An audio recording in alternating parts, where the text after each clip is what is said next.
আমাদের বিএনপির অভিভাবক ভারপ্রাপ্ত চেয়ারম্যান আমাদের রাজনৈতিক অভিভাবক জনাব তারেক রহমান বিবিসি বাংলাতে একটি সাক্ষাৎকার দিয়েছেন। তো সেই সাক্ষাৎকারটি বাংলাদেশের রাজনীতির প্রেক্ষাপটের জন্য অত্যন্ত গুরুত্বপূর্ণ। সময় স্বল্পতার কারণে বা অনেকে কর্মব্যস্ততার কারণে এই সাক্ষাৎকারটি দেখতে পারেননি। তো আমাদের উদ্দেশ্য হচ্ছে প্রতিটি এলাকাতে প্রতিটি মানুষের কাছে কাছে আমাদের বিএনপির অ্যাক্টিং চেয়ারম্যানের সেই আপনার যে মেসেজটি সেই মেসেজটি পৌঁছে দেওয়া, সেই মেসেজটি পৌঁছে দেওয়ার জন্য আজকে আমরা এই আয়োজনটি করেছি। আপনি আজকে প্রজেক্টরে যে দেখতেছেন কি কি মেসেজ? সরি 10 অক্টোবর 1 অক্টোবর নির্বাচন হয়েছিল।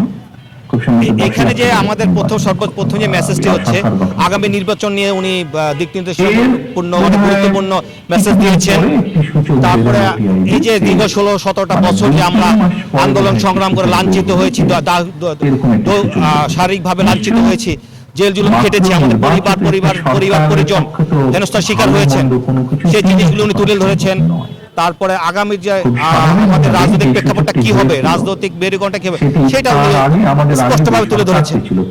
এটা শুধুমাত্র বাংলাদেশ জাতীয়তাবাদী স্বেচ্ছাসেবক দল ঢাকা উত্তর এবং দক্ষিণের আয়োজন করেছে। আমরা এখানে ঢাকা উত্তরের পক্ষ থেকে এসেছি।